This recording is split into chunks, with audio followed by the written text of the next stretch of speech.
नमस्कार, आप सभी का स्वागत है और आज की इस वीडियो में हम बात करेंगे एनसीईआरटी कक्षा 10वीं के आखिरी अध्याय 5 मुद्रण संस्कृति और आधुनिक दुनिया। हम ये देखेंगे कि कैसे विश्व में छापे खाने का आविष्कार हुआ, प्रिंटिंग प्रेस तक दुनिया आगे पहुंची और प्रिंटिंग प्रेस ने दुनिया को क्या बदल कर रख दिया। दोस्तों, कुस्तुनतुनिया पर जब 1453 में तुर्कों ने अधिकार कर लिया और जब पलायन जो कुस्तुनतुनिया के प्रबुद्ध वर्ग थे वो इटली और जर्मनी की तरफ पहुँचे, तो वहाँ पर उन्होंने एक बौद्धिक क्रांति की।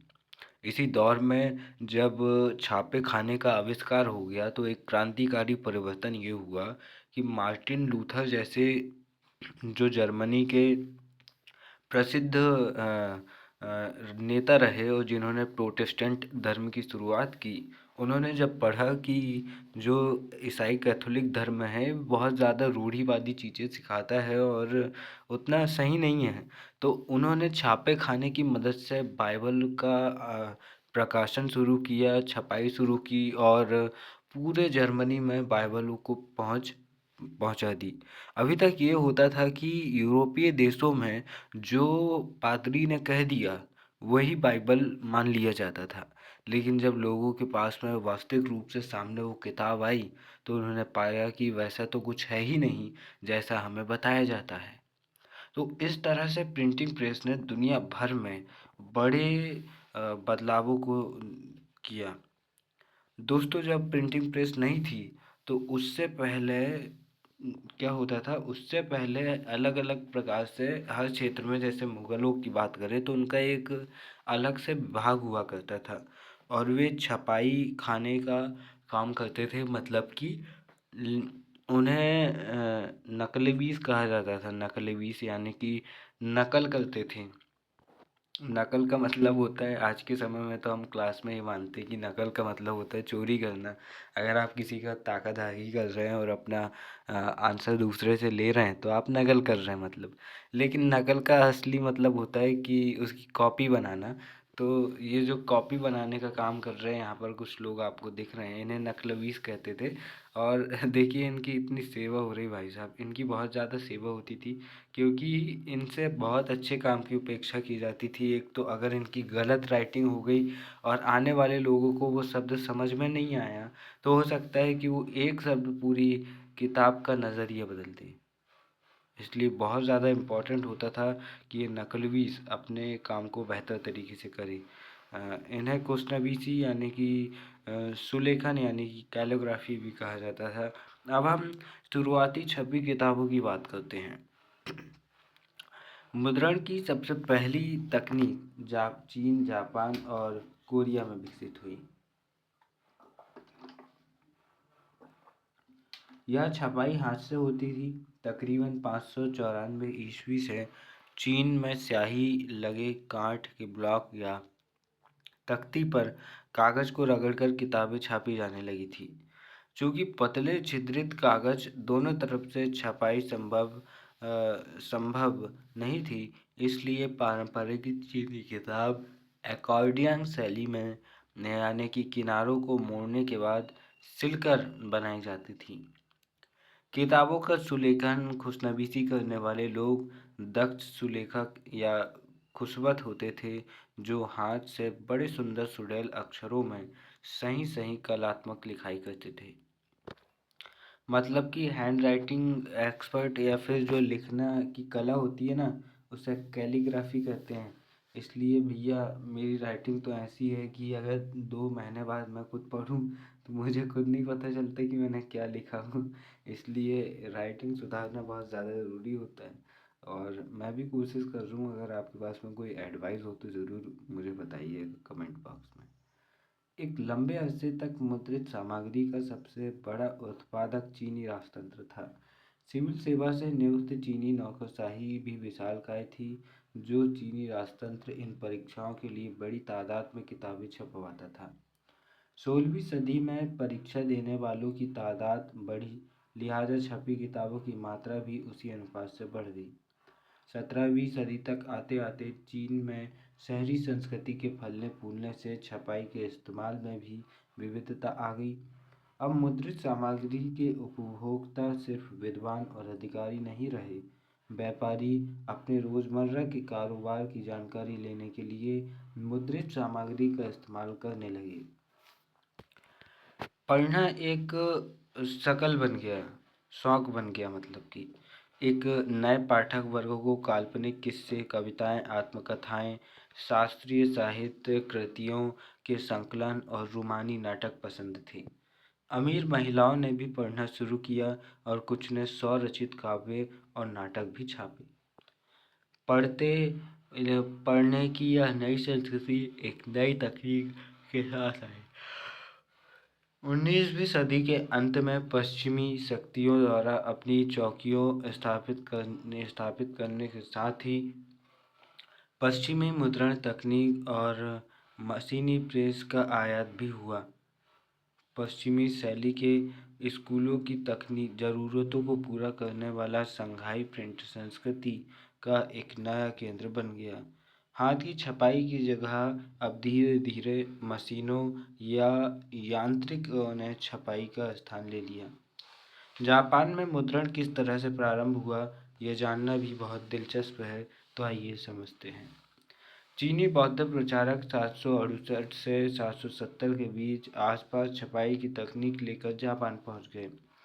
जापान की सबसे पुरानी 868 में छपी पुस्तक डायमंड सूत्र है, जिसमें पाठ के साथ साथ काट कर खुदे चित्र भी हमें देखने को मिलते हैं। तस्वीर अक्सर कपड़ों, ताश के पत्तों और कागज़ के नोटों पर बनाई जाती थी। मध्यकालीन जापान में कवि छपते थे और गद्यकार भी, और किताबें सस्ती और सुलभ मिल जाती थी। 18वीं सदी के अंत में एदो यानी कि बाद में जिसे टोक्यो के नाम से जाना गया, कि शहरी इलाकों की चित्रकारी में शालीन शहरी संस्कृति का पता मिलता है, जिसमें हम चाय घर के मजमों, कलाकारों और तवाइफों को देख सकते हैं। हाथ से मुद्रित तरह तरह की सामग्री, महिलाओं, संगीत के साजों, हिसाब किताब, चाय अनुष्ठान, फूलसाजी, शिष्टाचार और रसोई पर लिखी किताबों से पुस्तकालय एवं दुकानें अटी पड़ी थीं। 13वीं शताब्दी के मध्य में त्रिपिटका कोरियाना बुडलाप्स मुद्रण के रूप में बौद्ध ग्रंथ का कोरियाई संग्रह है। इन ग्रंथों को लगभग 80,000 वुड ब्लॉक्स पर उकेरा गया है। वुड ब्लॉक्स यानी कि लकड़ी के सांचों पर उकेरा गया है। इन्हें 2007 में UNESCO Memory of the World register में अंकित किया गया है। दोस्तों, इसके बाद में हम कितागावा उतामारो की बात करें तो 1753 में एदो यानी कि टोक्यो में पैदा हुए उतामारो ने उकियो यानी कि तैरती दुनिया के चित्र नाम की एक नई चित्रकला शैली में अहम योगदान दिया, जिसमें आम शहरी जीवन का चित्रण किया गया।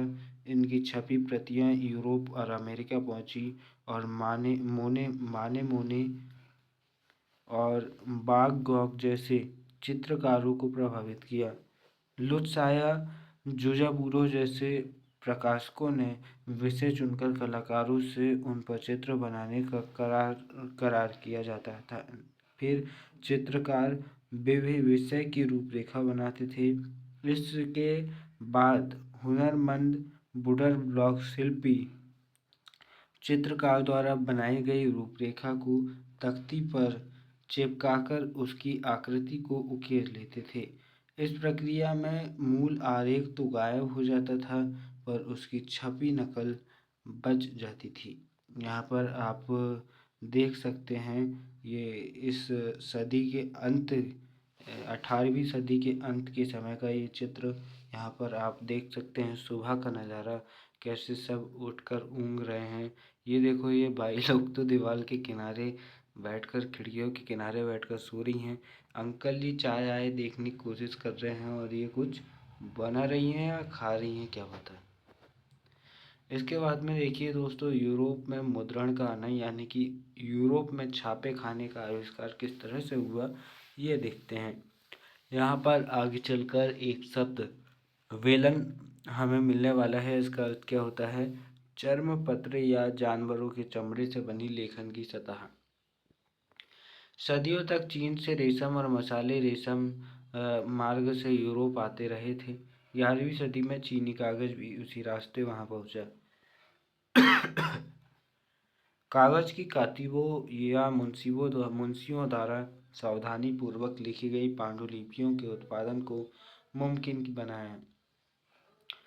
फिर 1295 ईस्वी में मार्को पोलो नामक महान खोजी यात्री में काफी साल तक खोज करने के बाद वापस लौटा। जैसा कि हम ऊपर पढ़ चुके हैं कि चीन के पास वुड ब्लॉक यानी कि काठ की तख्ती पर छपाई की तकनीक पहले से मौजूद थी। मार्को पोलो यह ज्ञान अपने साथ लेकर लौटा। फिर क्या था? इतालवी भी तख्ती की छपाई से किताबें निकालने लगे और जल्द ही यह तकनीक बाकी यूरोप में फैल गई। मुद्रित किताबें तो सस्ती अश्लील मानने वाली मुद्रित किताबों को सस्ती अश्लील मानने वाले कुलीन वर्गों और भिक्षु संघों के लिए छपी किताबों के विलासी संस्करण अभी भी बेशकीमती बेलम यानी कि जानवरों की चमड़े की सतह या चर्म पर ही छपते थे। व्यापारी और विश्वविद्यालय के विद्यार्थी सस्ती मुद्रित किताबें खरीदते थे।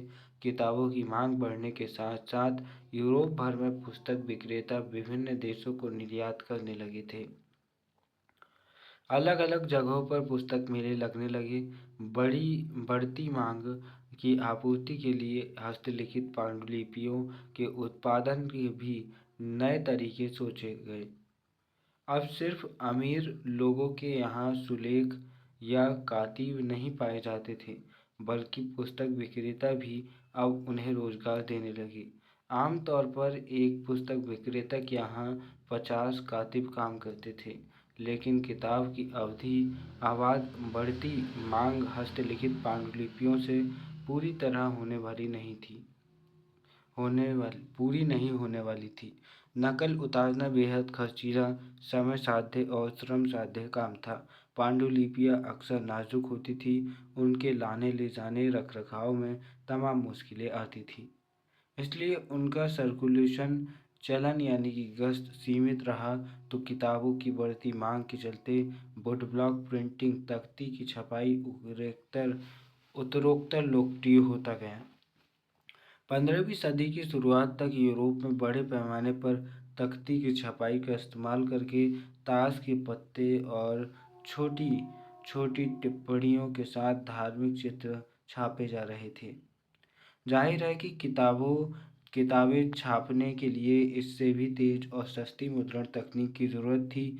ऐसा छपाई की एक ही नई तकनीक के आविष्कार से संभव होता, जो 1430 के दशक में स्ट्रैसबर्ग के योहान गुटेनबर्ग ने अंततः कर दिखाया। यहाँ पर आप एक चित्र देख रहे होंगे। ये कोरियन लैंग्वेज में लिखा है, इसलिए पढ़ने की कोशिश ना करें। कोरिया के जिप्सी मूवेबल मेटल टाइप के साथ मुद्रित दुनिया का सबसे पुरानी मौजूदा पुस्तकों में से एक है।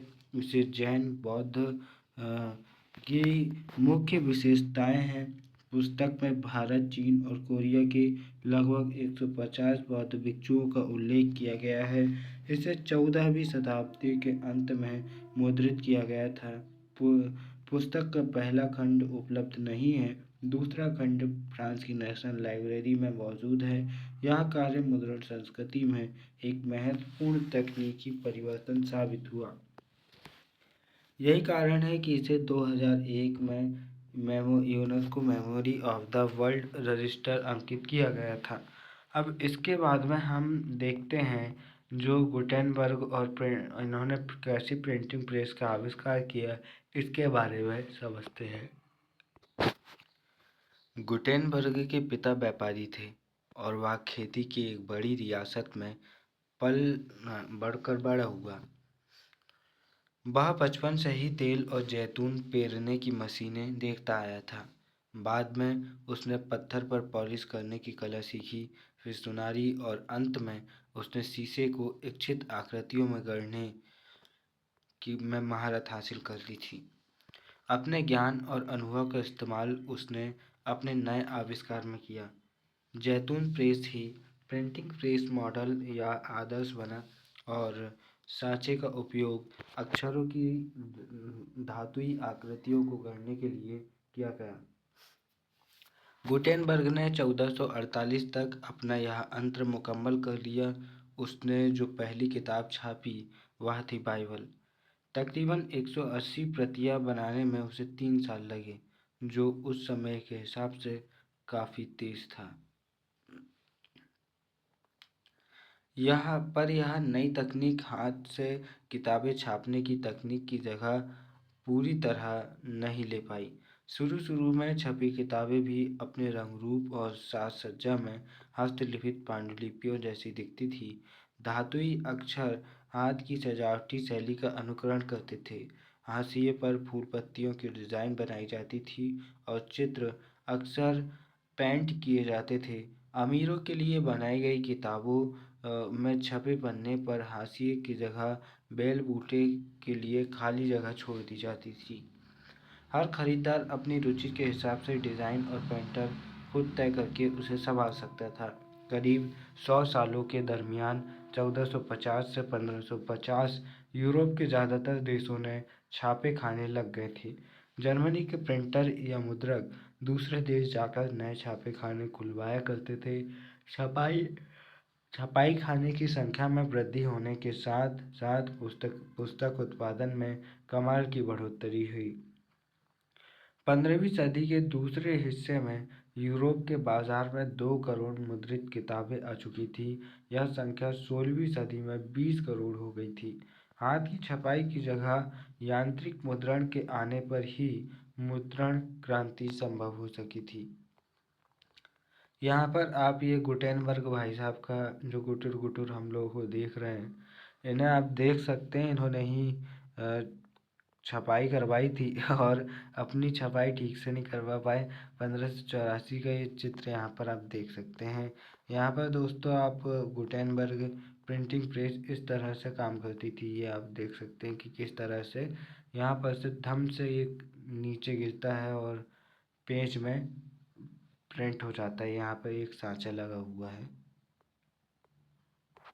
अब हम यहाँ पर इसको ध्यान से पढ़ते हैं और समझते हैं प्रिंटिंग प्रेस किस तरह से काम करती थी। ठीक है, स्क्रू से लगा हुआ लंबा हैंडल आप देख सकते हैं जिसको ये भाई साहब ने पकड़े हुए ठीक है,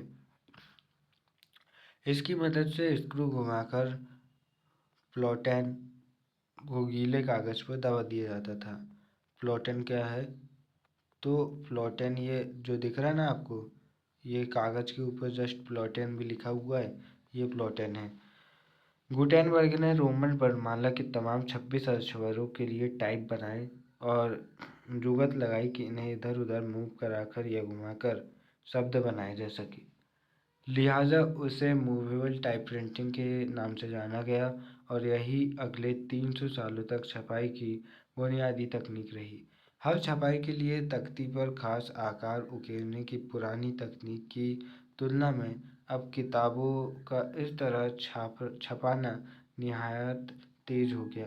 गुटेनबर्ग प्रिंटिंग प्रेस 1 घंटे में 250 पन्ने एक साइड छाप सकता था। बहुत उस हिसाब से एक क्रांतिकारी कदम था। प्लॉटेन क्या है? जो प्लॉटेन हमने देखा उसका मतलब क्या है? लेज़र प्रेस छपाई में प्लॉटेन एक बोर्ड होता है जिसे कागज़ के पीछे दबाकर टाइप की छाप ली जाती है। पहले यह बोर्ड काठ का होता था, बाद में इस्पात का बनने लगा। दोस्तों ये क्या होता है मैं बताऊं आपको। मैं एक बार प्रिंटिंग प्रेस गया था। मेरे जो भैया है वो नव भारत की प्रिंटिंग प्रेस में काम करते हैं। तो एक बार मुझे ऐसे उनके साथ रात में कहीं निकलना था, तो मैं उनकी प्रिंटिंग प्रेस में जाके बैठ गया। वो वहाँ पर मालिक नहीं है लेकिन ऐसे ही मैनेजर टाइप का है। तो मैंने जाकर वहाँ पर देखा कि कंप्यूटर में इधर से कोई भी मेल भेजता है कि भैया आज ये छापना है वगैरह वगैरह, तो वो क्या करते हैं, जैसे हम फ़ोटो देखते ही नहीं, पहले फ़ोटो कैसे पानी में धुलती थी और केमिकल में डालते थे और जो चित्र होते थे वो उस पेज में उतर कर आ जाते थे और वो फ़ोटो हमें दे देते थे। यही कारण होता था कि आज से 10-15 साल पहले अगर आप किसी से फ़ोटो खिंचवाते थे तो वो कहता था भैया तुरंत तो मैं नहीं दे पाऊँगा, 1-2 दिन में आपको दे दूँगा। तो ऐसे ही क्या होता है, एक बहुत ही स्टील की बहुत पतली सी प्लेट होती है ना? उस प्लेट को पानी में डालते हैं, कलर वाले केमिकल वाले पानी में, और फिर उसमें वो सब उकल जाता है जो भेजा गया है छापने के लिए।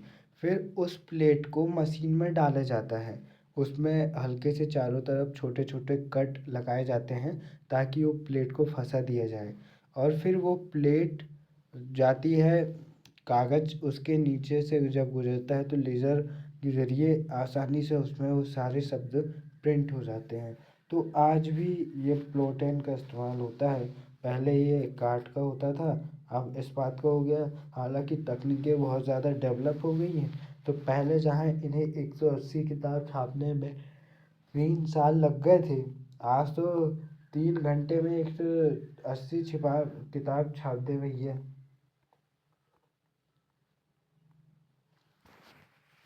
यहाँ पर आपको जो कुछ किताब के पन्ने दिख रहे होंगे, ये बाइबल की किताब के पन्ने हैं जो कि गुटेनबर्ग की पहली छपी किताब थी, और बाइबल स्वाभाविक से ही ईसाई धर्म की सबसे प्रमुख किताब मानी जाती है।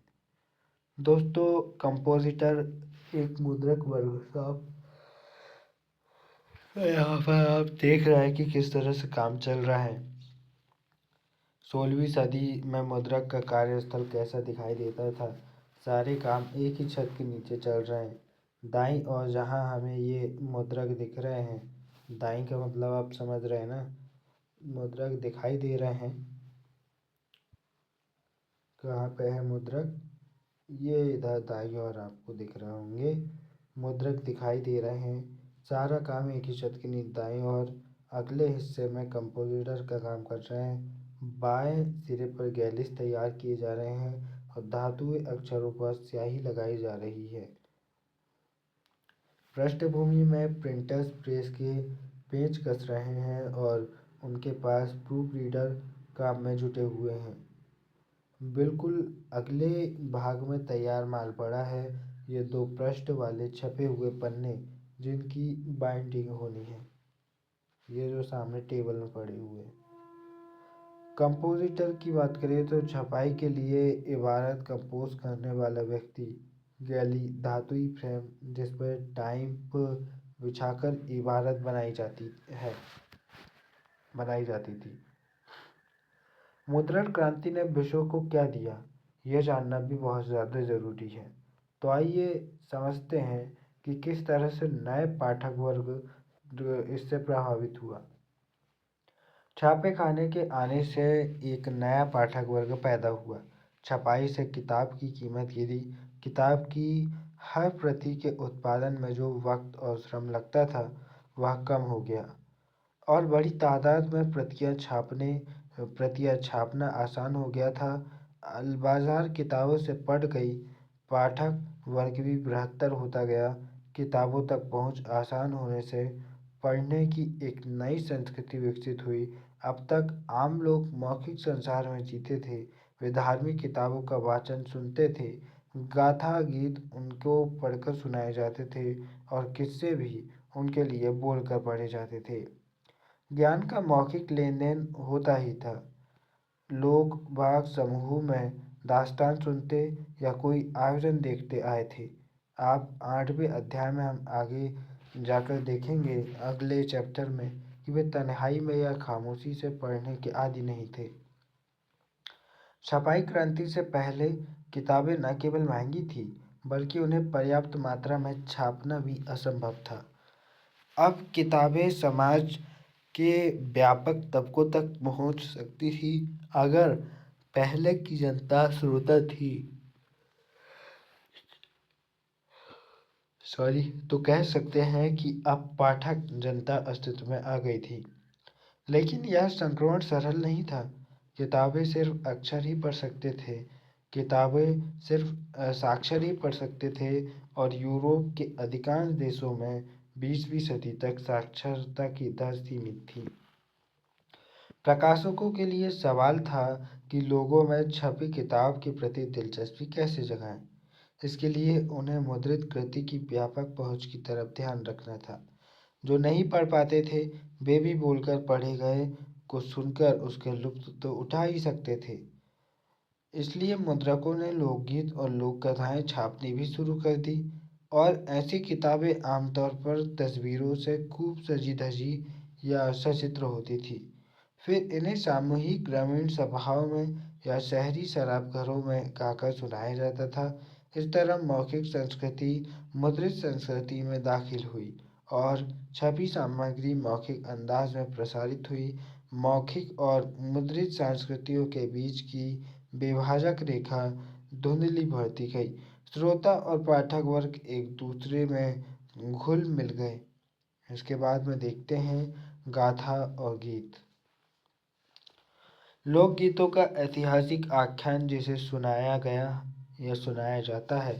शराब घर वह जगह जहाँ लोग शराब पीने, खाने, दोस्तों से मिलने और बात विचार करने के लिए आते जाते थे।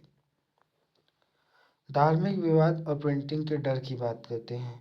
छापे खाने से विचारों के व्यापक प्रचार प्रसार और बहस मुबाहिसे के द्वारा खुले। स्थापित सत्ता के विचारों से असहमत होने वाले लोग अब भी अपने विचारों को छपाकर उन्हें फैला सकते थे। छपे हुए संदेश के जरिए वे लोगों को अलग ढंग से सोचने के लिए मना सकते थे या कोई कार्यवाही करने के लिए प्रेरित कर सकते थे। जाहिर है कि इस बात का जीवन के कई क्षेत्रों में गंभीर महत्व था। हर कोई मुद्रित किताब को लेकर खुश नहीं था। जिन्होंने इसका स्वागत भी किया, उनके मन में भी इसको लेकर कई डर थे।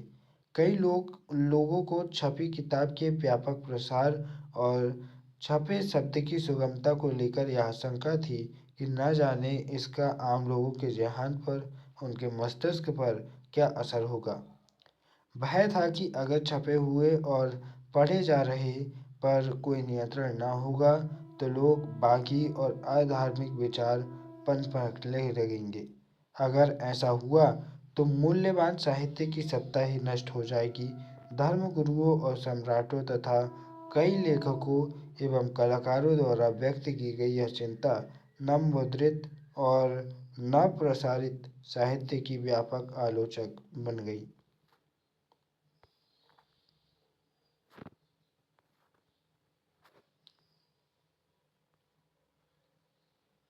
आइए हम अब देखते हैं कि धर्म क्षेत्र में इन किताबों का क्या महत्व रहा। धर्म सुधारक मार्टिन लूथर ने रोमन कैथोलिक चर्च की कुरीतियों की आलोचना करते हुए अपनी 95 स्थापनाएं लिखी। इसकी एक प्रति विटनबर्ग के गिरजाघर के दरवाजे पर टांग दी गई। इसमें लूथर ने चर्च को शास्त्रार्थों के लिए चुनौती दी थी। जल्द ही लूथर के लेख बड़ी तादाद में छपे और पढ़े जाने लगे। इसके नतीजों में चर्च में विभाजन हो गया और प्रोटेस्टेंट धर्म सुधार की शुरुआत हुई। कुछ ही हफ्तों में न्यू टेस्टामेंट के लूथर के तर्जुमे के यह अनुमान की 5000 प्रतियां बिक गई और 3 महीने के अंदर दूसरा संस्करण निकालना पड़ गया। प्रिंट के प्रति तहे दिल से कृतज्ञ लूथर ने कहा, मुद्रण ईश्वर की दी हुई महानतम देन है, सबसे बड़ा तोहफा है। कई इतिहासकारों का ख्याल है कि छपाई ने नया बौद्धिक माहौल बनाया और इसमें धर्म सुधार आंदोलन के नए विचारों के प्रसार में मदद मिली। नए शब्द की बात करें तो प्रोटेस्टेंट धर्म सुधार 16वीं सदी यूरोप में रोमन कैथोलिक चर्च में सुधार का आंदोलन। मार्टिन लूथर प्रोटेस्टेंट सुधारकों में से एक थे। इस आंदोलन में कैथोलिक ईसाई मत के विरोध में कई धाराएं निकली हुई थी। मुद्रण और इनका प्रतिरोध, यानी कि क्यों मुद्रण का विरोध हो रहा था, यह जानना और यह देखना भी बेहद जरूरी है।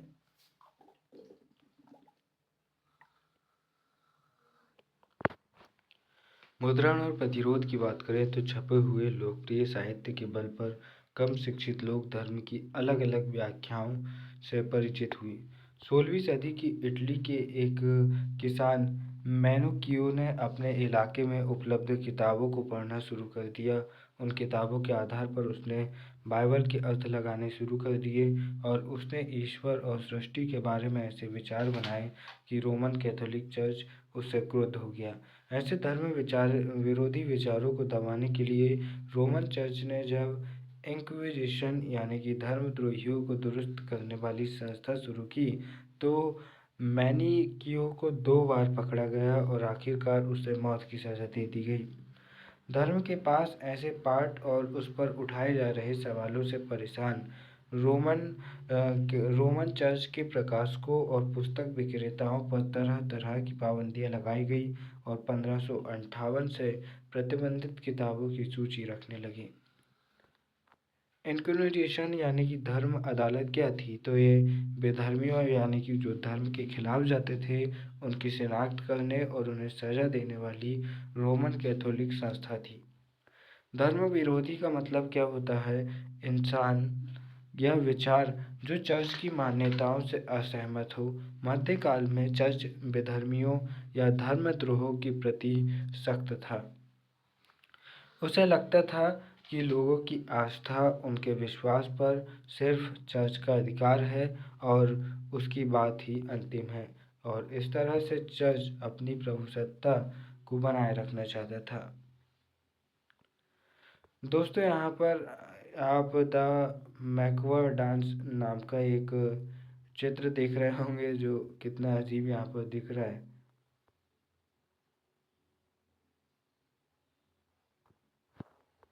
इसके बाद में दोस्तों हम पढ़ने का जुनून देखते हैं कि किस तरह से पूरे यूरोप के लोगों को पढ़ने का जुनून लगा और इस जुनून ने इनके मुद्रण में और इनकी क्रांति में, इनके रेवोल्यूशन में, रेनेसां में बहुत ज़्यादा महत्वपूर्ण भूमिका निभाई।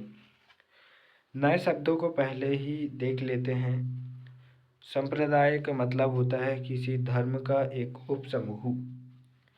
पंचांग की बात करें तो चांद, सूरज की गति, ज्वार भाटा के समय और लोगों के दैनिक जीवन से जुड़ी कई अहम जानकारियां देता है वार्षिक प्रकाशन।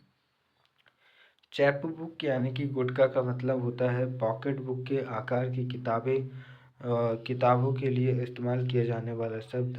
इन्हें आमतौर पर फेरी वाले बेचते हैं। ये 16वीं सदी की मुद्रण क्रांति के समय से लोकप्रिय हुए। जैसे कि हम देखते हैं कि जो डिक्शनरी है वो बड़ी मात्रा में पॉकेट डिक्शनरी के रूप में मिलती है। आइए पढ़ते हैं। पूरे 17वीं और 18वीं सदी के दौरान यूरोप के ज़्यादातर हिस्सों में साक्षरता बढ़ती रही। अलग अलग संप्रदाय के चर्चों ने गांवों में स्कूल स्थापित किए और किसानों कारीगरों को शिक्षित करने लगे। 18वीं सदी के अंत तक यूरोप के कुछ हिस्सों में तो साक्षरता दर 60 से 80% तक हो गई थी। यूरोपीय देशों में साक्षरता और स्कूलों के प्रचार प्रसार के साथ लोगों में पढ़ने जैसा जुनून पैदा हो गया। लोगों को किताबें चाहिए थी, इसलिए मुद्रक ज़्यादा से ज़्यादा किताबें छापने लगे। नए पाठकों की रुचि का ध्यान रखते हुए किस्म किस्म का साहित्य छपने लगा। पुस्तक विक्रेताओं ने गांव-गांव जाकर छोटी-छोटी किताबें बेचने वाले फेरी वालों को काम पर लगाया। ये किताब मुख्यतः पंचांग के अलावा लोक गाथाएं और लोकगीतों की हुआ करती थी, लेकिन जल्द ही जल्द मनोरंजन प्रधान सामग्री भी आम पाठकों तक पहुंचने लगी। इंग्लैंड में पेनी चेप बुक्स या 1 पैसिया किताबें बेचने वाले को चैपमैन कहा जाता था। इन किताबों को गरीब तबके भी खरीदकर पढ़ सकते थे। फ्रांस के बिब्लियोथेक ब्लू का चलन था, जो सस्ते कागज पर छपी और नीली जिल्द में बंधी छोटी किताबें हुआ करती थी। इसके अलावा 4-5 पन्ने की प्रेम कहानियाँ थीं और अतीत की थोड़ी गाथाएं थीं जिन्हें इतिहास कहते थे। हम देख सकते हैं कि अलग-अलग उद्देश्य और दिलचस्पी के हिसाब से किताबों को कई अलग-अलग प्रकार आकार में बांटा गया था। 18वीं सदी के आरंभ से पत्रिकाओं का प्रकाशन शुरू हो गया। जिनमें समसामयिक घटनाओं की अखबार यानी कि करंट की जो घटनाएं घटित होती थी उनके बारे में और मनोरंजन से रिलेटेड चीज़ें हमें मिल जाएंगी। अखबार और पत्रों में युद्ध और व्यापार से जुड़ी जानकारी के अलावा दूसरे देशों की खबर भी होती थी। उसी तरह वैज्ञानिक और दार्शनिक भी आम जनता की पहुंच के बाहर नहीं रहे। प्राचीन व मध्यकालीन ग्रंथ संकलित किए गए और नक्शों के साथ साथ वैज्ञानिक खाके भी बड़ी मात्रा में छापे गए। जब आइजैक न्यूटन जैसे वैज्ञानिकों ने अपने आविष्कार प्रकाशित करने शुरू किए तो उनके लिए विज्ञान बोध में पगा एक बड़ा पाठक वर्ग तैयार हो चुका था। टॉमस पेन, बाल्तेयर, जैक रूसो जैसे दार्शनिकों की किताबें भी भारी मात्रा में छपने और पढ़ी जाने लगी। जाहिर है कि हम कह सकते हैं कि विज्ञान, तर्क और विवेकवाद के उनके विचार लोकप्रिय साहित्य में जगह पाने लगे। सॉरी। दुनिया के जालिम अब हिलोगे तुम। किस तरह से साहित्य के जरिए क्रांति पैदा हुई ये देखने जरूरी है। 18वीं सदी के मध्य तक यह विश्वास था यह आम विश्वास बन चुका था कि किताबों के जरिए प्रगति और ज्ञानोदय होता है। कई सारे लोगों का मानना था कि किताबें दुनिया बदल सकती है, कि वे निरंकुशवाद और आतंकी राजसत्ता से समाज को मुक्ति दिलाकर ऐसा दौर लाएंगी जब विवेक और बुद्धि का राज होगा। 18वीं सदी फ्रांस के एक उपन्यासकार लुई सेबेस्तिये ने घोषणा की कि छापाखाना प्रगति का सबसे ताकतवर औजार है। इससे बन रही जनमत की आंधी में निरंकुशवाद होश उड़ जाएगा। मसीह के उपन्यासों में नायक अक्सर किताबें पढ़ने से बदल जाते थे। वे किताबें ढूंढते हैं, किताबों की दुनिया में जीते हैं और इसी क्रम में ज्ञान प्राप्त कर लेते हैं। ज्ञानोदय को लाने और निरंकुशवाद के आधार को नष्ट करने में छापेखाने की भूमिका के बारे में आश्वस्त मसीह ने कहा, हे निरंकुशवादी शासकों, अब तुम्हारे कांपने का वक्त आ गया है। आवासी लेखक की कलम के जोश के आगे तुम हिल उठोगे। मुद्रण संस्कृति और फ्रांसीसी क्रांति। ये जानना बेहद ज़रूरी है कि किस तरह से मुद्रण संस्कृति ने, किताबों और साहित्य ने फ्रांसीसी क्रांति को जन्म देने में योगदान दिया और निरंकुश राजशाही को समाप्त कर दिया। कई इतिहासकारों का मानना है कि मुद्रण संस्कृति ने फ्रांसीसी क्रांति के लिए अनुकूल परिस्थितियां रची। क्या हम दोनों में ऐसे संबंध बना सकते हैं? मूलतः 3 तरह के तर्क हमें देखने चाहिए। पहला, छपाई के चलने ज्ञानोदय के चिंतकों के विचारों का प्रसार हुआ। छपाई के चलते ज्ञानोदय के चिंतकों के विचारों का प्रसार हुआ। उनके लेखन ने कुल मिलाकर परंपरा, अंधविश्वास और निरंकुशवाद की आलोचना पेश की। उन्होंने रीति रिवाजों की जगह विवेक के शासन पर बल दिया और मांग की कि हर चीज को तर्क और वितर्क की कसौटी पर ही कसा जाए। उन्होंने चर्च की धार्मिक और राज्य की निरंकुश सत्ता पर प्रहार करके परंपरा पर आधारित सामाजिक व्यवस्था को दुर्बल कर दिया। वाल्तेयर और रूसो के लेखन का व्यापक पाठक वर्ग था और उनके पाठक एक नए आलोचनात्मक, सवालिये और तार्किक नजरिए से दुनिया को देखने लगे थे। दूसरा यह था कि छपाई ने वाद विवाद संवाद की एक नई संस्कृति को जन्म दिया। सारे पुराने मूल्य, संस्थाओं और कायदों पर आम जनता के बीच बहस मुबाहिसे हुए और उनके पुनर्मूल्यांकन का सिलसिला शुरू हुआ। तर्क की ताकत से परिचित यह नई पब्लिक धर्म और आस्था को प्रश्नांकित करने का मूल समझ चुकी थी। इस तरह बनी हुई सार्वजनिक दुनिया से सामाजिक क्रांति के नए विचारों का सूत्रपात हुआ। तीसरा कारण यह था 1780 के दशक तक राजशाही और उसकी नैतिकता का मजाक उड़ाने वाले साहित्य का ढेर लग चुका था। इस प्रक्रिया में सामाजिक व्यवस्था को लेकर तमाम सवाल खड़े किए गए। कार्टूनों और कैरिकेचरों यानी कि व्यंग्य चित्रों के माध्यम से यह भाव उभरता था कि जनता तो मुश्किल में फंसी है, जबकि रास्ता ही भोग विलास में डूबी हुई है।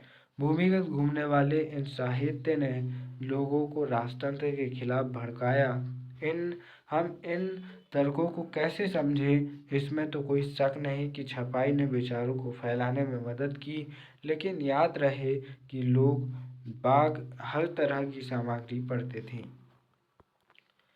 निरंकुशवाद की अगर हम बात करें तो इसका मतलब होता है राजकाज की ऐसी व्यवस्था जिसमें किसी एक व्यक्ति को संपूर्ण शक्ति प्राप्त हो और उस पर उस पर ना कानूनी पाबंदी लगी हो, ना ही सावधानी। ऐसा राजतंत्र में होता है और तानाशाही में भी होता है। अगर एग्जाम्पल के लिए आप देखना चाहें तो नॉर्थ कोरिया का जो किम जोंग उन है, आप उसे देख सकते हैं, क्योंकि वह एक निरंकुश है। दोस्तों, एक तरफ वे अगर रूसो और वाल्टेयर पढ़ रहे थे तो दूसरी तरफ वे चर्च और राज्य का प्रोपेगेंडा या प्रचार भी। वे हर पढ़ी या देखी चीज से तो सीधे प्रभावित नहीं हो सकते थे। वे कुछ विचारों को स्वीकारते थे तो कुछ को सीधे नकारते थे। इस तरह हम ये कह सकते हैं कि वे कुछ अध्ययन कर रहे थे। इसके बाद दोस्तों, अगर हम 19वीं सदी की बात करें कि 19वीं सदी में प्रिंटिंग प्रेस का क्या योगदान रहा, तो 19वीं सदी में यूरोप ने जनसाधारण की दिशा में लंबी लंबी छलांगें लगाई, जिसके बूते महिलाओं और बच्चों के रूप में बड़ी मात्रा में नया पाठक वर्ग तैयार हुआ। 19वीं सदी के आखिर से प्राथमिक शिक्षा के अनिवार्य होने के चलते बच्चे पाठकों की एक अहम श्रेणी बन गए। प्रकाशन उद्योग के लिए पाठ्य पुस्तकों का उत्पादन महत्वपूर्ण हो गया। फ्रांस में 1857 में सिर्फ बाल पुस्तकें छापने के लिए एक प्रेस या मुद्रणालय स्थापित किया गया था। इस प्रेस में पुरानी और नई दोनों तरह की परिकथाओं और लोक कथाओं का प्रकाशन किया गया। जर्मन के ग्रिम बंधुओं ने बरसों लगाकर किसानों के बीच से लोक कथाएं जमा की। उनके द्वारा एकत्रित सामग्री का संपादन हुआ, फिर कहानियों को अंततः 1812 के एक संकलन में छापा गया। बच्चों के लिए अनुपयुक्त सामग्री या जो चीज़ें कुलीन वर्गों को अश्लील लगती थी, उन्हें प्रकाशित संस्करणों में शामिल नहीं किया जाता था। इस तरह पुरानी ग्रामीण लोक कथाओं को नया रूप मिला छपने से भी दर्ज तो हुए, पर इस प्रक्रिया में बदल भी गई। महिलाएं पाठिका और लेखिका की भूमिका में ज़्यादा अहम हो गई। यहाँ पर आप एक मैगज़ीन देख रहे हैं, यहाँ पर आपको मजदूर दिख रहे होंगे, मजदूरों के विषय में दिख रहे होंगे आपको। दोस्तों, यहाँ पर जो मशहूर उपन्यासकार हुए, उनमें से जो प्रमुख महिलाएं थी, उनमें थी जैन ऑस्टिन, ब्राउन बहनें, जॉर्ज इलियट आदि थी। उनके लेखन से नई नारी की परिभाषा उभरी थी, जिसका व्यक्तिगत सुदृढ़, जिसमें गहरी सूझबूझ थी और जिसका अपना दिमाग और अपनी इच्छा शक्ति थी।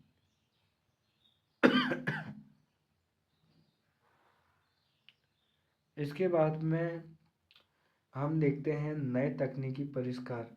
यहाँ पर यॉर्कशायर शहर के एक मैकेनिक थॉमस वुड ने बताया कि वह पुराने अखबार खरीदकर शाम के वक्त आग की रोशनी में पढ़ता था, क्योंकि उसके पास मोमबत्ती के लिए पैसे नहीं थे।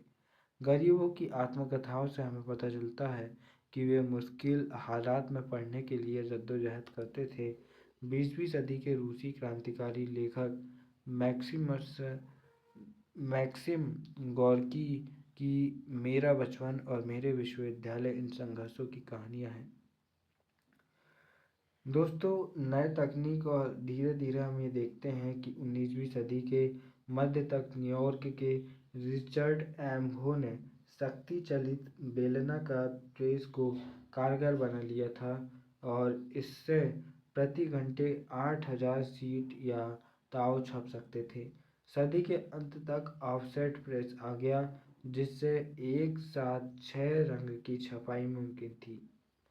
20वीं सदी के शुरू से ही बिजली से चलने वाले प्रेस के बल्ब पर छपाई का काम बड़ी तेजी से होने लगा। एक दो और चीज़ें हुई। कागज कागज डालने की विधि में सुधार हुआ। प्लेट की गुणवत्ता बेहतर हुई। स्वचालित सॉरी स्वचालित पेपर रील और रंगों के लिए फोटो विद्युतीय नियंत्रण भी काम में आने लगे।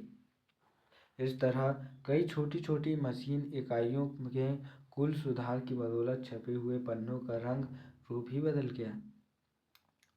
मुद्रकों और प्रकाशकों ने अपने उत्पाद बेचने के लिए नए गुर अपनाए। 19वीं सदी की पत्रिकाओं ने उपन्यासों को धारावाहिक छापा, जिससे उपन्यास लिखने की एक शैली विकसित हुई। इंग्लैंड में 1920 के दशक में लोकप्रिय किताबें एक सस्ती श्रृंखला सीलिंग श्रृंखला के तहत छापी गई। किताबों की जिल्द का आवरण या डस्ट कवर भी 20वीं सदी की तकनीक नवेयत है। 1930 की आर्थिक मंदी आने से प्रकाशकों को किताब की बिक्री गिरने का भय हुआ।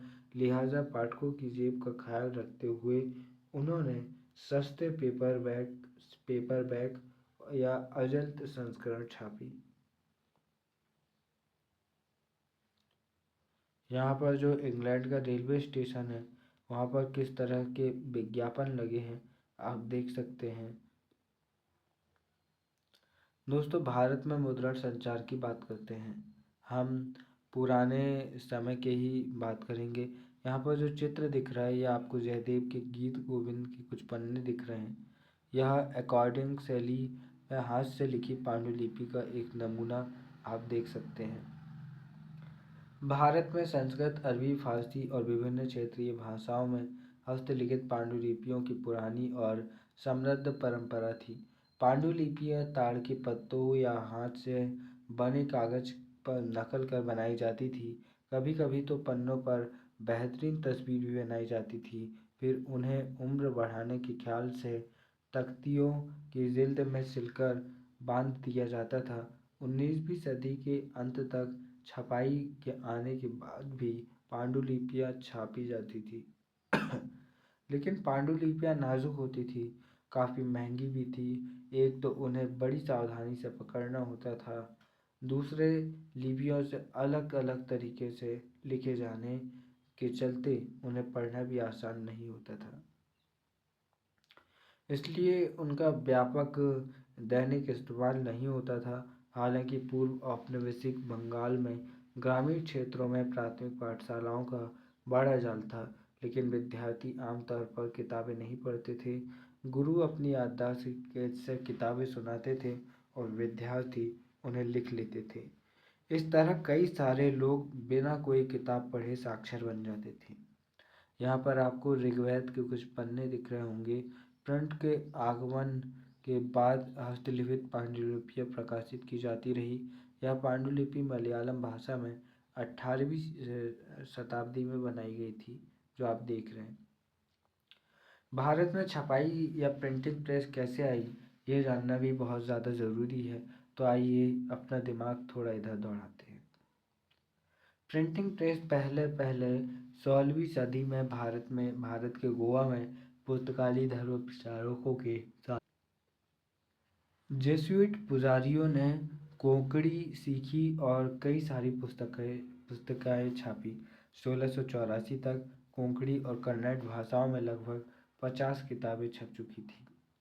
कैथोलिक पुजारियों ने 1579 में कोचीन में पहली तमिल किताब छापी और 1713 में पहली मलयालम किताब छापने वाले भी वही थे।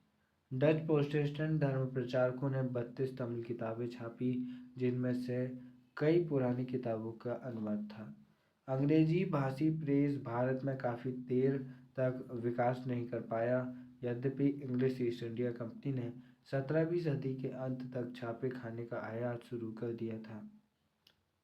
जेम्स ऑगस्टस हिक्की ने 1780 से बंगाल गजट नामक एक साप्ताहिक पत्रिका का संपादन किया, जिसने खुद को यूँ परिभाषित किया कि हर किसी के लिए खुली एक व्यावसायिक पत्रिका जो किसी के प्रभाव में नहीं है।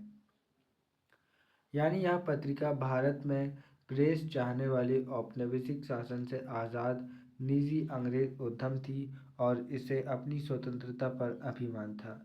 हिक्की ढेर सारे विज्ञापन छापता था जिनमें दासों की बिक्री से जुड़े ढेर सारे इश्तेहार शामिल थे, लेकिन साथ ही वह भारत में कार्यरत वरिष्ठ अंग्रेज अधिकारियों से जुड़ी गप्पबाजी भी छापता था। इससे नाराज होकर गवर्नर जनरल वारेन हेस्टिंग्स ने हिक्की पर मुकदमा कर दिया और ऐसे सरकारी आश्रय प्राप्त अखबारों के प्रकाशन को प्रोत्साहित करना शुरू किया जो औपनिवेशिक राज की छवि पर होते हुए हमलों से इनकी रक्षा कर सके। 18वीं सदी के अंत तक कई सारी पत्रिकाएं छपने लगी। कुछ हिंदुस्तानी भी थे अपने अधिकार छापने लगे। ऐसे प्रयासों में पहला था राजा राम मोहन राय के करीबी रहे गंगाधर भट्टाचार्य द्वारा प्रकाशित बंगाल गजट। विलियम वुड्स नामक व्यक्ति को 1768 में भी इस तरह की सूचना कलकत्ता के एक सार्वजनिक इमारत में टांगने की जरूरत महसूस हुई। जनसाधारण के लिए मिस्टर वुड्स पब्लिक को यह बताने के लिए इस तरीके का सहारा ले रहे थे चूँकि शहर में छापे खाने की घोर कमी से नुकसान होता है, इसलिए वे उस व्यक्ति का हर संभव उत्साहवर्धन करेंगे जो छपाई में माहिर हो। धार्मिक सुधार और सार्वजनिक पैसे की अगर हम बात करें तो ये बहुत ज़्यादा रहे, चाहे भारत में ब्राह्मणवाद हो या फिर अलग अलग धर्म के लोग हों। जब छापे खाने का विकास हुआ तो जिस तरह से यूरोप में जो चर्च और पादरी वर्ग की सत्ता हिल गई थी, उसी तरह भारत में जो मुल्ले मौलवी और पुरोहित पंडित रहे उनके पाखंड का भी अब यहाँ पर पर्दाफाश होने लगा था।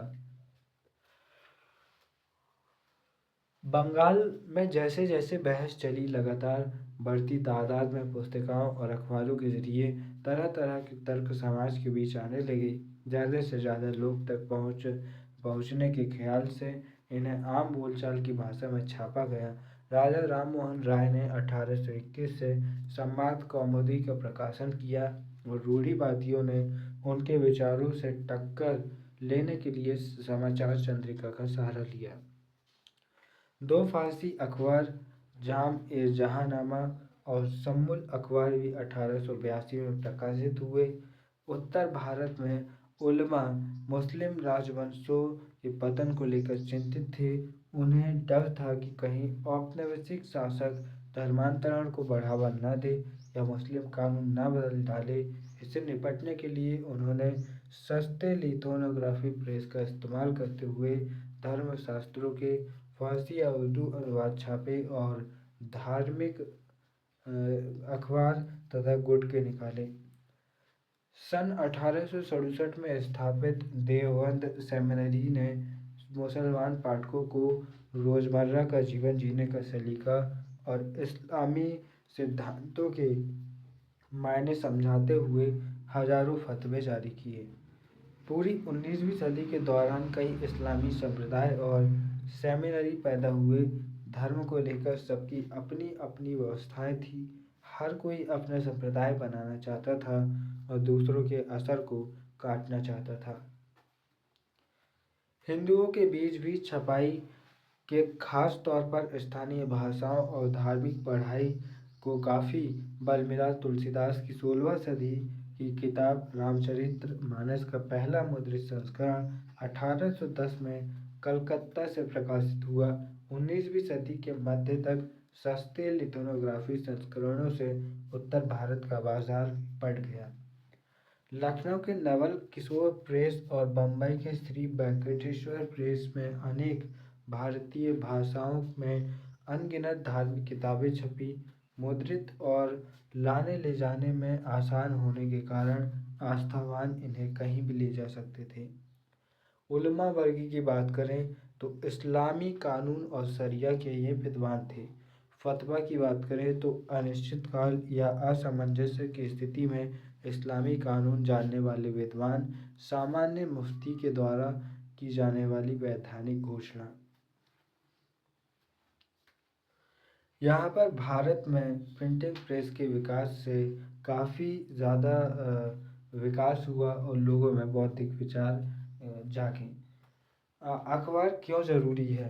पूना के कृष्णा जी त्र्यंबक रानाडे मराठी का एक अखबार निकालना चाहते थे जिससे स्थानीय दिलचस्पी की तमाम उपयोगी खबरों को जगह मिल सके। इसमें पूना सार्वजनिक उपयोगिता, वैज्ञानिक अन्वेषण के अलावा प्राक विद्या सांख्यिकी जिज्ञासाओं, देश के विभिन्न हिस्सों के बारे में आमतौर पर और दक्कन पर खास तौर पर जानकारियों होंगी। ऐसे तमाम लोगों से मदद और संरक्षण का निवेदन है जो ज्ञान के प्रसार और जन कल्याण के इच्छुक हैं। उन्होंने ऐसा बॉम्बे टेलीग्राफ एंड कोरियर में 6 जनवरी 1849 को लिखा। इसी तरह से अलग अलग तरीके से अखबारों का प्रचार प्रसार किया जाने का काम किया जाता था। प्रकाशन के नए रूप भी आ चुके थे। अब धीरे धीरे अपनी जो तकनीक थी वह आगे बढ़ने लगी थी।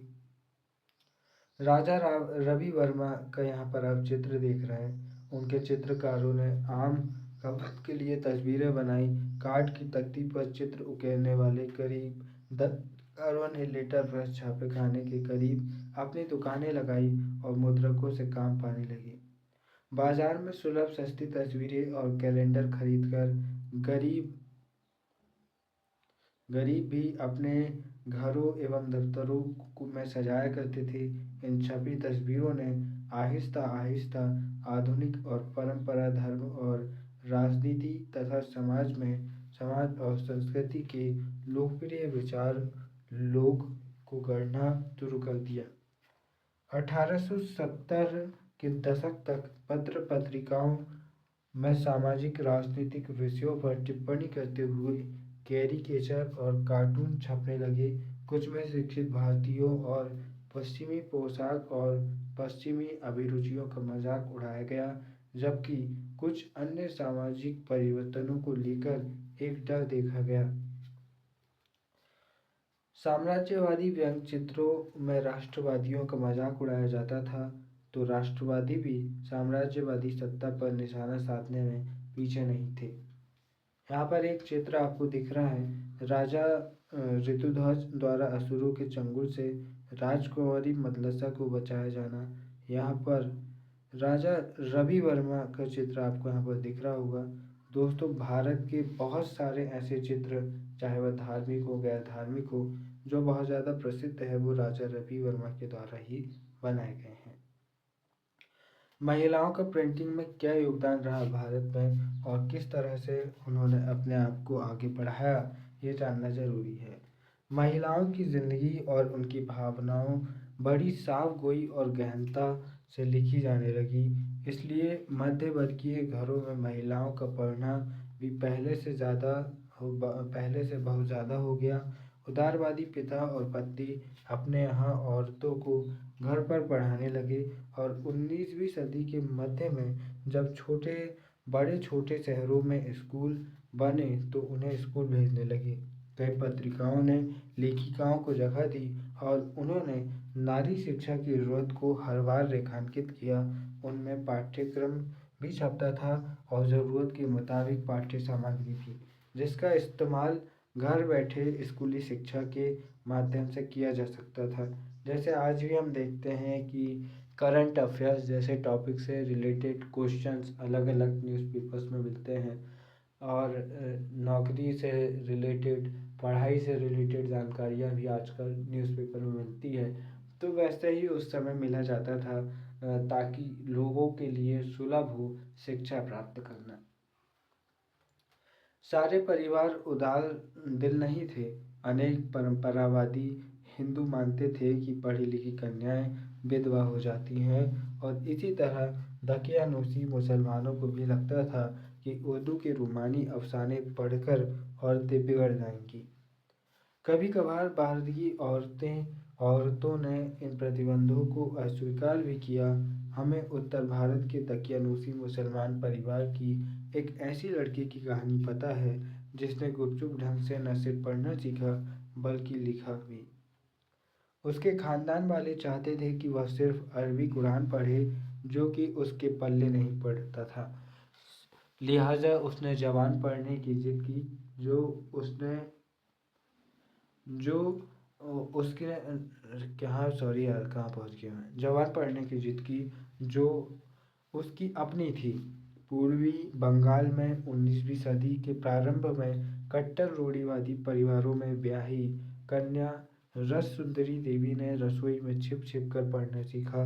बाद में चलकर उन्होंने आमार जीवन नामक आत्मकथा लिखी, जो 1876 में प्रकाशित हुई। यह बंगाली भाषा में प्रकाशित पहली संपूर्ण आत्मकहानी थी। चूंकि सामाजिक सुधारों और उपन्यासों ने पहले ही नारी जीवन और भावनाओं में दिलचस्पी पैदा कर दी थी, इसलिए महिलाओं द्वारा लिखी जा रही आपबीती के प्रति कौतूहल तो था ही। कैलाशवासिनी देवी जैसी महिलाओं ने 1860 के दशक में महिलाओं के अनुभवों पर लिखना शुरू किया। कैसे वे घरों में बंदी और अनपढ़ बनाकर रखी जाती हैं, कैसे वे घर भर के काम का बोझ उठाती हैं और जिनकी सेवा वे करती हैं, वही उन्हें कैसे दुत्कारते हैं। आज जो महाराष्ट्र है, वहाँ 1880 के दशक में ताराबाई शिंदे और पंडिता रमाबाई ने उच्च जाति की नारियों की दयनीय हालात के बारे में जोश और रोष से लिखा। सामाजिक बंधनों में बंधी औरतों के लिए पढ़ने के क्या मायने हैं, इस पर एक तमिल उपन्यास में एक औरत ने लिखा, बहु तेरे कारणों से मेरी दुनिया छोटी है। मेरे जीवन की आधी से ज़्यादा खुशियाँ किताबें पढ़ने से आई हैं। उर्दू, तमिल, बंगाली और मराठी प्रिंट संस्कृति के विकसित हो गई थी, पर गंभीर हिंदी छपाई की शुरुआत 1870 के दशक से हुई थी और जल्द ही इसका एक बड़ा हिस्सा नारी शिक्षा को समर्पित हुआ। 20वीं सदी के आरंभ में महिलाओं के लिए मुद्रित और कभी कभार उनके द्वारा संपादित पत्रिकाएं लोकप्रिय हो गई। जानी मानी शिक्षाविद और लेखिका बेगम रुकैया सखावत हुसैन ने 1926 में बंग महिला शिक्षा सम्मेलन को संबोधित करते हुए कहा था, धर्म के नाम पर महिलाओं को पढ़ने से रोकने के लिए पुरुषों की निंदा की और उन्होंने कहा, नारी शिक्षा के विरोधी कहते हैं कि इससे महिलाएं उद्दंड हो जाएंगी। छी! ये खुद को मुसलमान बताते हैं और इस्लाम द्वारा औरतों को बराबरी की तालीम का हक देने के बुनियादी उसूल के खिलाफ जाते हैं। अगर पुरुष पढ़ लिख कर नहीं भटकते तो महिलाएं क्यों बिगड़ जाएंगी भला। ऐसे तर्क भाई साहब जब सुनते हैं ना, कि इतने नॉर्मल से तर्क होते हैं यार, और लोग इन्हीं पर विचार नहीं कर पाते, बताओ। ऐसे ही राजा राम मोहन राय ने सती प्रथा पर भी एक तर्क दिया था कि किसी औरत का पुरुष अगर ख़त्म हो जा रहा है तो आप उसे सती कर दे रहे हो, ठीक है, आप मान लो अपने रूढ़िवाद को। लेकिन अगर किसी आदमी की औरत ख़त्म हो जा रही है तो क्या आप उस आदमी को भी सती कर रहे हो? क्या उस आदमी को भी चिता पर आप जला रहे हो? अगर आप ऐसा नहीं कर पा रहे हो, जब आप खुद मरने को तैयार नहीं हो, तो आप अपनी पत्नी को कैसे मरने पर या फिर किसी औरत को कैसे मरने पर विवश कर सकते हो? औरतों की तालीम, विधवा जीवन, विधवा विवाह और राष्ट्रीय आंदोलन जैसे मसलों पर लेखनी चलाई गई। कुछ पत्रिकाओं ने महिलाओं के गृहस्थी चलाने के फैशन और नुस्खे बताने के साथ साथ कहानियों और धारावाहिक उपन्यासों के जरिए मनोरंजन परोसा। पंजाब में 20वीं सदी में आरंभ आरंभ से ही लोकप्रिय साहित्य बड़े पैमाने पर छपा। राम चड्ढा ने औरतों को आज्ञाकारी बीवियाँ बनाने की सीख देने के उद्देश्य से अपनी बेस्ट सेलिंग कृति स्त्री धर्म विचार लिखी। खालसा टैक्ट सोसाइटी, खालसा पुस्तिकाओं सभा ने भी इसी तरह के संदेश देते हुए सस्ती पुस्तिकाएं छापी। अच्छी औरत बनने के उद्देश्य को कई बार संवाद के रूप में पेश किया गया। बंगाल में केंद्रीय कलकत्ता का एक पूरा इलाका बटाला लोकप्रिय किताबों के प्रकाशन को समर्पित हो गया। यहाँ पर हम धार्मिक गुटकों और ग्रंथों के सस्ते संस्करणों को खरीद ही सकते थे, जो आमतौर पर अश्लील और सनसनीखेज समझे जाते थे, पर वह भी उपलब्ध होते थे। 19वीं सदी के अंत तक ऐसी बहुत सारी किताबों पर काष्ठ की तख्ती और लिथोग्राफी रंग की मदद से प्रचुर मात्रा में तस्वीर उकेरी जा रही थी। फेरी वाले बटाला के प्रकाशन लेकर घर घर घूमते थे, जिससे महिलाओं को फुर्सत के वक्त मनपसंद किताब पढ़ने में सहूलियत हो गई थी। यहाँ पर आप ये देख सकते हैं कि किस तरह से रंगीन काष्ठ कला आप यहाँ पर देख सकते हैं।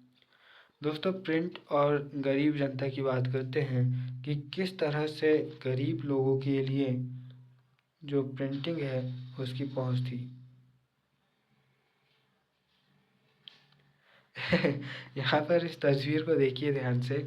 यहाँ पर जो आदमी है वो बीड़ा बजा रहा है और जो ये महिला है ये हुक्का पी रही है। इसमें कलाकार का यह डर उजागर होता है कि पश्चिम हमले से पारिवारिक व्यवस्था उलट गई है। मर्द बीड़ा बजा रहा है और औरत हुक्का खींच रही है। 19वीं सदी में महिलाओं की शिक्षा की पहल के बाद पारंपरिक पारिवारिक भूमिकाओं के छिन्न भिन्न हो जाने की आशंका तेज हो गई। अब देखते हैं हम प्रिंटिंग प्रेस में गरीब जनता को किस तरह से कुछ हुआ उनका, ये देखना भी बहुत ज़रूरी है। 19वीं सदी के अंत से जाति भेद के बारे में 19वीं सदी के अंत से जाति भेद के बारे में तरह तरह की पुस्तिकाओं और निबंधों में लिखा जाने लगा। निम्न जातीय आंदोलन के मराठी प्रणेता ज्योतिबा फुले ने अपनी पुस्तक गुलामगिरी 1871 में जाति प्रथा के अत्याचारों पर लिखा। इस पुस्तक को उन्होंने जो अमेरिका के दास हैं उनको समर्पित किया था। 20वीं सदी के महाराष्ट्र में भीमराव अंबेडकर और मद्रास में ईवी रामास्वामी नायकर ने जो पेरियार के नाम से प्रसिद्ध हुए, जाति पर जोरदार कलम चलाई और उनके लेखन पूरे भारत में पढ़े गए। स्थानीय विरोध आंदोलन और संप्रदायों ने भी प्राचीन धर्म ग्रंथों की आलोचना करते हुए नए और न्यायपूर्ण समाज का सपना बुनने की मुहिम में लोकप्रिय पत्र पत्रिकाएं और गुटके छापे। कारखानों में मजदूर से बहुत ज़्यादा काम लिया जाता रहा था और उन्हें अपने तजुर्बों के बारे में ढंग से लिखने की शिक्षा तक नहीं मिल रही थी। लेकिन कानपुर के मिल मजदूर काशी बाबा ने 1938 में छोटे और बड़े सवाल लिख और छापकर जातीय वर्गीय शोषण के बीच का यह रिश्ता समझाने की कोशिश की थी। 1935 से 1955 के बीच सुदर्शन चक्र नाम से लिखने वाले एक और मिल मजदूर का लेखन सच्ची कविताएं नामक एक संग्रह में छापा गया। बंगलौर के सूती मिल मजदूरों ने खुद को शिक्षित करने के ख्याल से पुस्तकालय बनाए, जिसकी प्रेरणा उन्हें बंबई मिल मजदूरों से मिली थी। समाज सुधारकों ने इन प्रयासों को संरक्षण दिया। उनकी मूल कोशिश यह थी कि मजदूरों के बीच नशाखोरी कम हो, साक्षरता आए और उन तक राष्ट्रवाद का संदेश भी यथासंभव पहुँचे। यहाँ पर आप चित्र में देख रहे हैं लक्ष्मीनाथ बेज बरुआ 1868 से 1938 इनका जीवन काल रहा। दोस्तों, वे आधुनिक असमिया साहित्य के एक वरिष्ठ रचनाकार थे। बूढ़ी आई साधु यानी कि दादी की कहानियाँ उनकी उल्लेखनीय किताबों में से एक है। उन्होंने असम का लोकप्रिय गीत ओ मोर अनुनर देश, ओ मेरी प्यारी भूमि भी इन्होंने ही लिखा था। दोस्तों, प्रिंट और उनके प्रतिबंध की बात करते हैं, क्योंकि वर्नाकुलर प्रेस एक्ट के बारे में तो आप जानते होंगे, जहाँ पर ये कहा गया था, जो आया था 1878 में, और इसमें ये कहा गया था कि भैया अब अगर आपको कुछ भी छापना है तो पहले आपको हमें दिखाना होगा। सेंसरशिप लागू कर दी। अगर हम आपको परमिशन देते हैं तो ही आप छाप पाओगे, नहीं तो आपके आपके पिताजी भी नहीं छाप पाएंगे। ठीक है, आइए देखते हैं यहाँ पर ईस्ट इंडिया कंपनी के तहत 1798 से पहले का औपनिवेशिक शासन सेंसरशिप या पाबंदी लगाने के बारे में ज़्यादा परेशान नहीं था। मज़ेदार बात तो यह है कि मुद्रित सामग्री को नियंत्रित करने के इसके शुरुआती कदम कंपनी के कुप्रशासन की आलोचना करने वालों और कंपनी के हुक्मरानों के काम को कोसने वाले अंग्रेज़ों के खिलाफ कहाँ गया भैया, अंग्रेज़ों के खिलाफ उठे। कंपनी को इस बात की चिंता थी कि इन आलोचनाओं का लाभ उठाकर इंग्लैंड में बैठे इनके निंदक कहीं भारत पर इनके व्यापारिक एकाधिकार पर हमला न बोल दें। कलकत्ता सर्वोच्च न्यायालय ने 1820 के दशक तक प्रेस की आज़ादी को नियंत्रित करने वाले कानून पास किए और कंपनी ने ब्रितानी शासन कि ब्रिटिश शासन का उत्सव मनाने वाले अखबारों के प्रकाशन को प्रोत्साहन देना शुरू किया। दोस्तों, यहाँ पर 1835 में गवर्नर जनरल बेंटिंक ने प्रेस कानून की पुनर्समीक्षा करने के लिए राजी हो गया। फिर उदारवादी औपनिवेशिक अफसर टॉमस मैकाले ने पहले की आज़ादी को बहाल करते हुए नए कानून बनाए। 1857 के विद्रोह के बाद प्रेस की स्वतंत्रता के प्रति रवैया बदल गया। क्रुद्ध अंग्रेजी ने देसी प्रेस का मुंह बंद करने की मांग रखी। ज्यों-ज्यों भाषाई समाचार पत्र पर राष्ट्रवाद